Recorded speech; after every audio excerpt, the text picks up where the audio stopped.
First one fired, first one hired. Bruce Cassidy was let go by the Boston Bruins. We made an entire video talking about it. And now he is hired by the Vegas Golden Knights. What does Bruce Cassidy and his pedigree for winning mean for a veteran Golden Knights team under the general manager, Kelly McCrimmon, and their push for Stanley Cup glory? We're going to go ahead. We're going to talk all about Cassidy's ability to work with veteran players, his ability to conduct an offensive juggernaut, and his ability to work with youthful, new influxes of talent and develop young people around him right now. So let's go ahead. Let's talk about Bruce Cassidy. Let's talk about all of it. We all know that Vegas missed the playoffs this season, and the Vegas Golden Knights are on to their third head coach now since their inception. If there's two things consistent, one, it's Reddit's always going to use the joke. The first time in Vegas Golden Knights history, they have three head coaches since their inception into the league. That is true. Also, they are chasing that illustrious Stanley Cup, but they missed the playoffs this year. That was surprising for Vegas fans and Vegas alike. They ended up booting Marc-Andre Fleury out. They ran with Robin Lehner. They got bit by the injury bug. They brought in Jack Eichel. What does Bruce Cassidy mean for Eichel and the crew going forward? Well, I'll tell you what you mean for us going forward, Vegas Golden Knights fans. You mean a lot to us. We have a lot of you on this channel. We got to know you all last year in the playoff run. Look, maybe you didn't make the playoffs this year. It's not maybe you didn't, but it is what it is.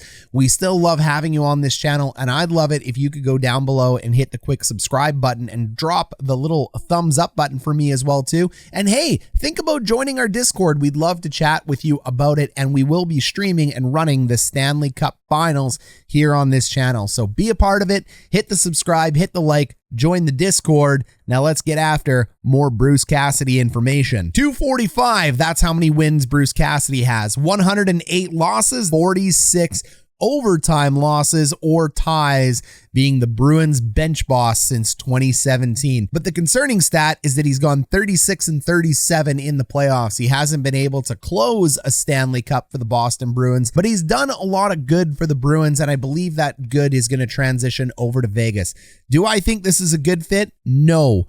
I think this is a great fit. I think this is the right guy for Vegas to hire. I know they were in the Barry Trotz sweepstakes, but as soon as Bruce Cassidy became available and was willing to sign on the dotted line, Vegas was willing to bring him in, and I think it is a perfect match made in heaven, even better than one with Barry Trotz at the helm of the Vegas Golden Knights. Cassidy has an ability to work with veteran players and unlock scoring. That is the key. We all know that Vegas has an excellent defense. We know about Robin Lehner in net. They play really good shutdown hockey, and they did under both Gallant and DeBoer. However, Bruce Cassidy is an absolute specialist at unlocking offense. He did that with Boston, and he will do that again with Vegas.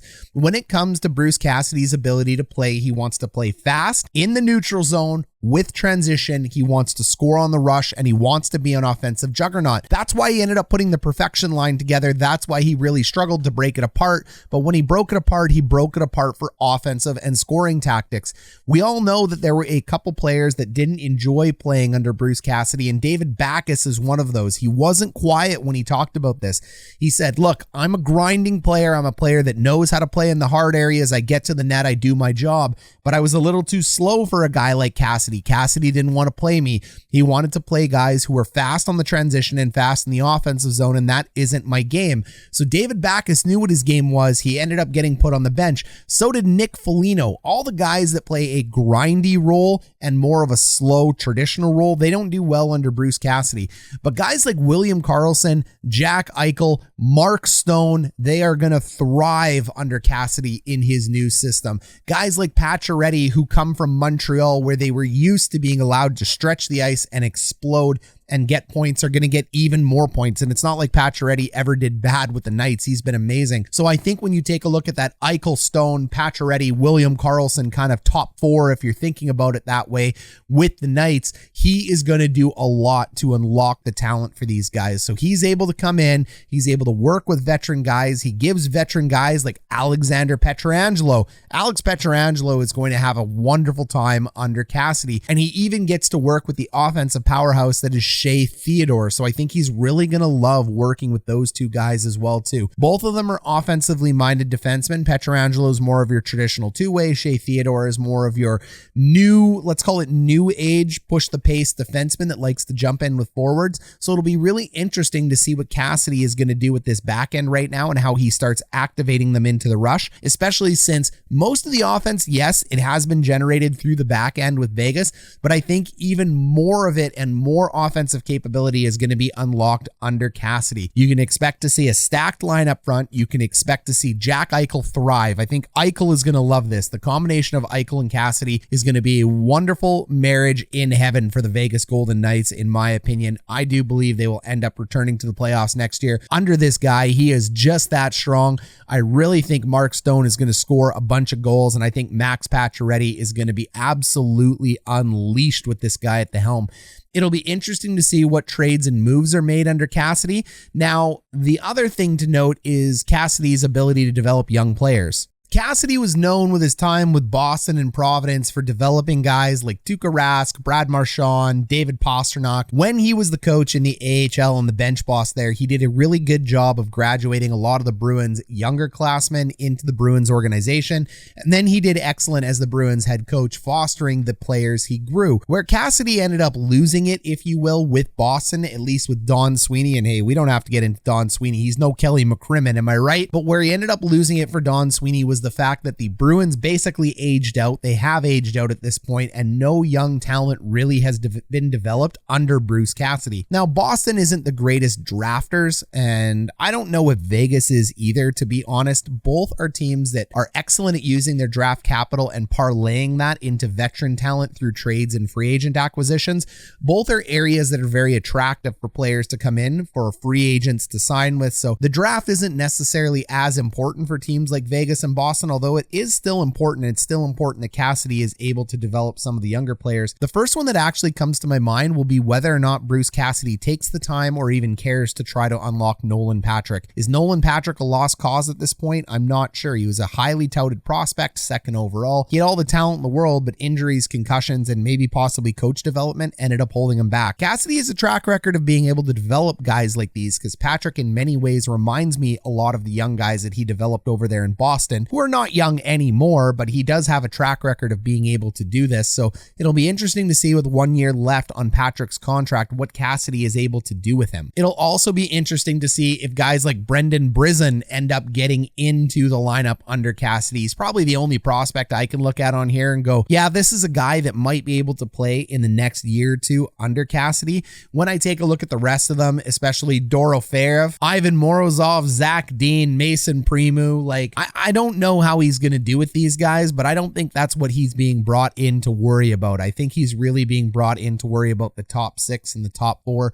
And the top six is strong. I mean, if we head over here to Cap Friendly, we can see what he's working with here. We know he's working with Jack Eichel. He's got 4 years left to work with him. He's 25, right in the prime of his career. We know he's got 5 years left to work with the captain, Mark Stone. We know he's got 1 year left to work with Patches, William Karlsson. So here's the top four that I was talking about. But I mean, it's not a youthful roster. Let's call it that. I mean, you know, you got Evgeny Dandonov. You know, you got Marcia. So you know, you got Chandler Stevenson. So he's got a lot of potential here to work with, but it really is only a 2 year window right now, because when you start seeing the guys walk away and leave, they become tough to replace. And yes, your key cogs in Karlsson, Stone, and Eichel are locked in.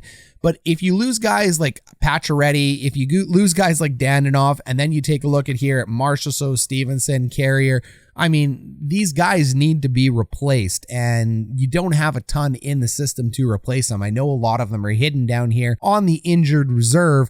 You got Riley Smith, who's a candidate to be traded right now, and then you have a whole bunch of other players, including Nolan Patrick, that you're going to be working with. And then you can work down and take a look at some of the prospects that I was talking about, like Brizon, Dorofeyev, and Morozov. Jeez, you guys couldn't give me harder names, can you? Thanks, Vegas. Appreciate it. What will he be able to do with them? What will he be able to do with Vegas? I think in the short term, they're going to return to the playoffs. I think it's a match made in heaven for both teams. Cassidy's got a short window to work with, in my opinion. He does have a lot of defensemen that are locked in and signed in for the foreseeable future, if you will. Pietrangelo is part of that core, and Pietrangelo's got 5 years left. Martinez has 2 more years as a part of that core. Theo and McNabb have 3 more years as part of the core. So it's a team that's built from the back out, but they're definitely going to have to find a way to bring in 3 or 4 different guys over the next couple years if they want to sustain and continue their run.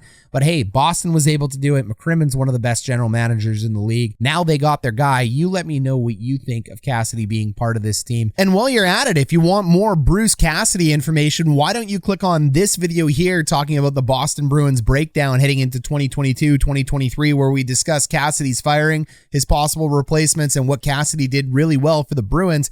You'll get a more in-depth review of what you can expect, Vegas. Or why not go ahead and check out this video right here about the playoff preview between the Avs and the Bolts, baby. We'll see you Wednesday.